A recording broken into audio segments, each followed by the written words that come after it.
élaborer la démarche d'analyse pharmaceutique de l'ordonnance réalisée par le pharmacien lors de l'acte de dispensation pour un patient atteint de maladie rénale chronique, hypertendu et diabétique. À travers un cas pratique, nous allons illustrer les différentes étapes clés de ce processus et les interventions pharmaceutiques qu'il est possible de réaliser.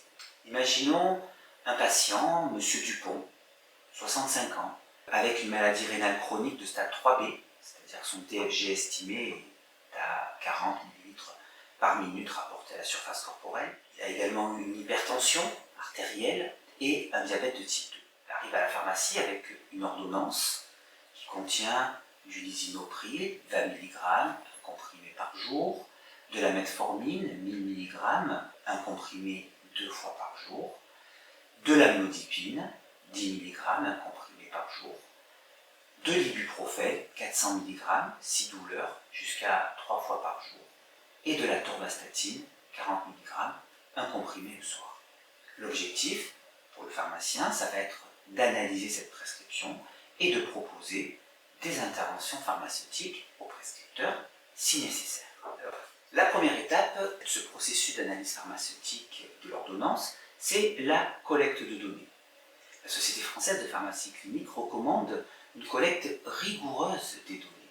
On doit vérifier les antécédents médicaux, la maladie rénale chronique, l'hypertension, le diabète, les paramètres biologiques, le DFG, qui dans ce cas-là est bien 40 ml par minute rapporté à la surface corporelle, la créatinémie, la kaliémie également, les traitements en cours, les posologies, les symptômes qui sont rapportés par le patient, par exemple des douleurs occasionnelles, chez M. Dupont.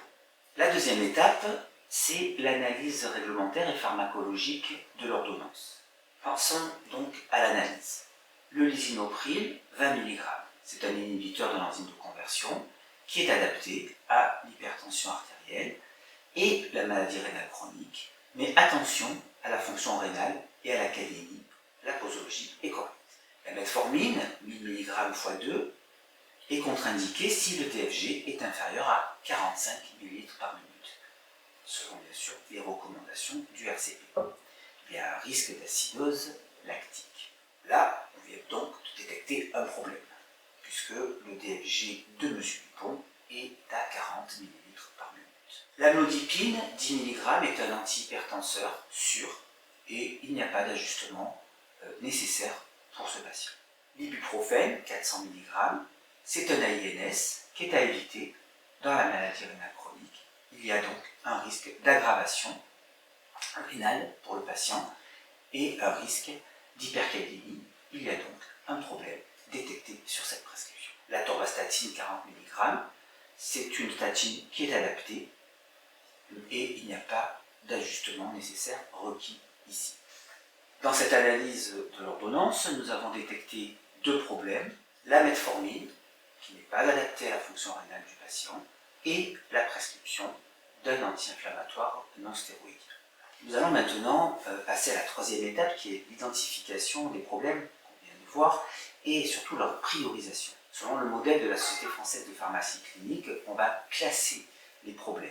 La metformine, c'est une prescription inappropriée au niveau pharmacologique, c'est une priorité élevée avec un risque d'acidose lactique.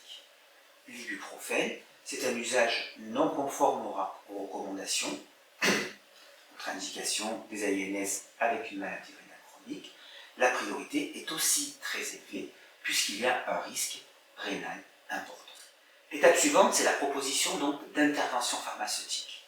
Voici les interventions que l'on peut proposer. Pour la metformine, nous pouvons suggérer de remplacer par un autre antidiabétique oral, comme un inhibiteur TSGLT2 qui est bénéfique en maladie rénale chronique et pour le diabète. L'action qu'on va mener, c'est de contacter le prescripteur pour discuter. L'ibuprofène, de son côté, la proposition, c'est de le substituer par exemple, du paracétamol, 1000 mg, 6 douleurs, jusqu'à 3 grammes par jour maximum, molécule qui est beaucoup plus sûre pour les reins. L'action, c'est d'informer le médecin de cette proposition de substitution et de conseiller le patient. L'étape 5, c'est donc la mise en œuvre et la communication de ces interventions pharmaceutiques.